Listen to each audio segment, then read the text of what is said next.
Hey everyone, Creamy here, rising from the ashes of the hurricane that swept through Jersey this past week and caused a days-long power outage that left me alone with my self-destructive thoughts, and nothing else, to review a mobile game, a very good mobile game that is, that's been ported to PC called Vampire's Fall Origins. Judging by that title, I think we have a Vampire's Fall Inquisition to look forward to in a few years. Before we dive in here, I'd like everyone to keep a few things in mind when watching this review. This game was made by a small team of 3 indie developers called Early Morning Studio that, according to their website and some Google stalking on my part, is composed of 2 developers and an artist. Judging by that same website, this seems to be their first game as well, since it was the only one on their website and it was released in January of 2020. They're still releasing content and patches for the mobile and PC versions of this game, and trying to port it to the Nintendo Switch and Xbox as well, which is very admirable considering they're fighting an uphill battle in developing features for their game while a certain disease that I can't say on YouTube, lest I fall victim to the algorithm's evils, is causing businesses to shut their doors for good and ravaging America's toilet paper supply.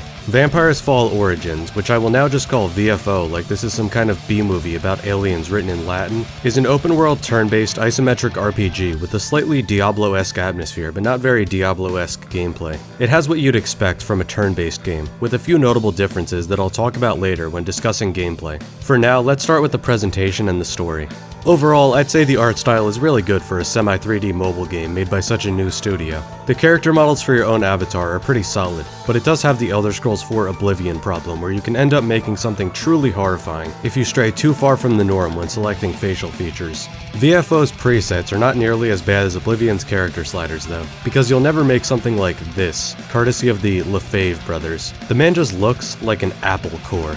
The character models outside of the players look pretty good as well. They usually show up in dialogue boxes or in combat because you can't really see them too well in the overworld. The different sets of armor and weapons look really cool, and their aesthetic scales up properly in relation to how powerful they are. My issue with the way your character looks, however, is that your overworld model never changes. I can see not changing the model for every single set of armor, but the game could at least have 2 or 3 different sets of overworld armor to reflect the rarity or power of your character's gear like they did in the first Diablo game. I'm just not a fan of having the Sword of 1000 Truths, Big Daddy Dale's Armor of Light, and the wings of an angel, but still looking the same way I did at level 1. There is a slight exception to this, and that's the different vampire forms that are available for purchase, but those are really only a glowy aura and more or less make you look the same.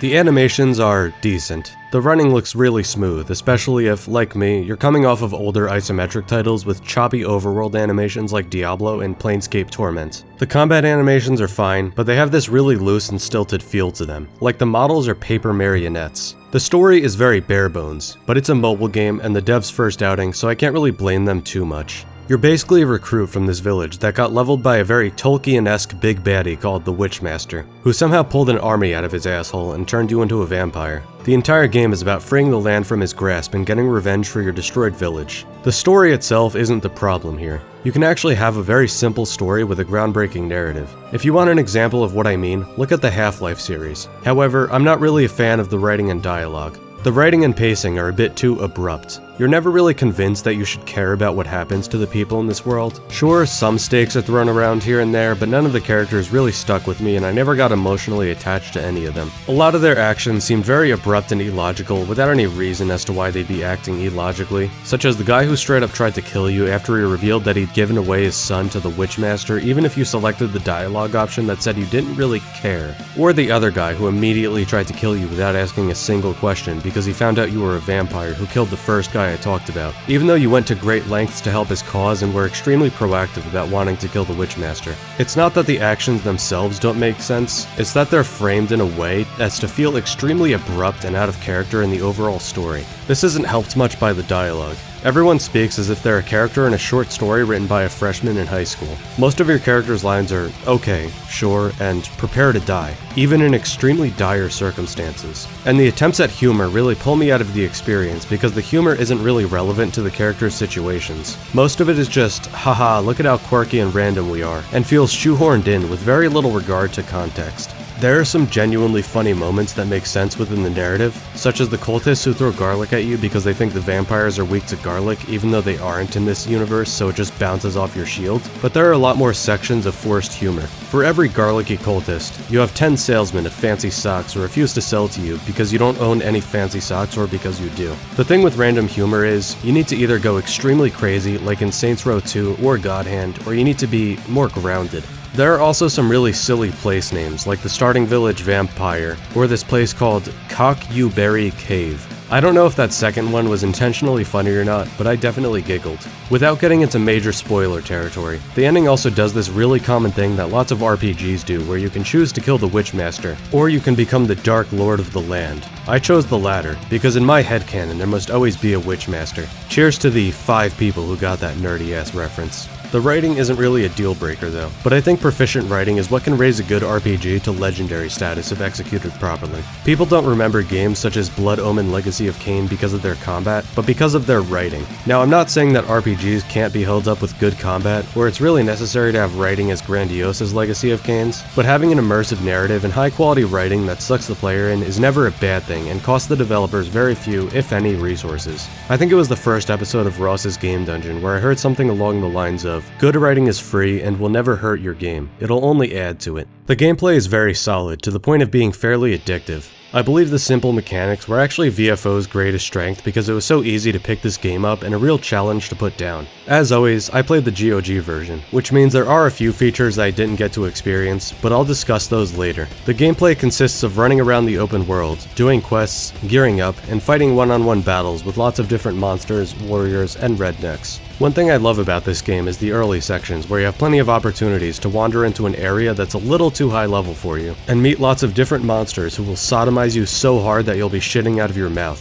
It adds a great sense of danger to the exploration and gives you the motivation to power up, buy better gear, and turn into a merciless killing machine who can plow through pretty much anything by the end. The combat system is very satisfying. Unlike other turn-based RPGs where you fight as a party against multiple enemies, it's all one-on-one. I'd like to make it clear that games like this don't need to be party-based to be engaging and fun, as one-on-one combat is a perfectly valid combat system for any RPG. They nailed the most important part of any turn-based combat system, which is designing the sound and animations to have a sense of impact. You feel like you're actually maiming these foes, as opposed to just aggressively slapping each other with floppy calculators, hoping you get the bigger number than the other guy does. There are plenty of interesting abilities to choose from, but I think they could have expanded upon them a lot more. There could, for example, be more synergy amongst the different abilities and more diverse builds that completely change the way you play, as opposed to just changing what weapon type you use, or whether or not you use a shield or dual-wield weapons. The abilities and passive buffs on top are sufficient for crafting an enjoyable experience, but I just think they could have done more for unique builds.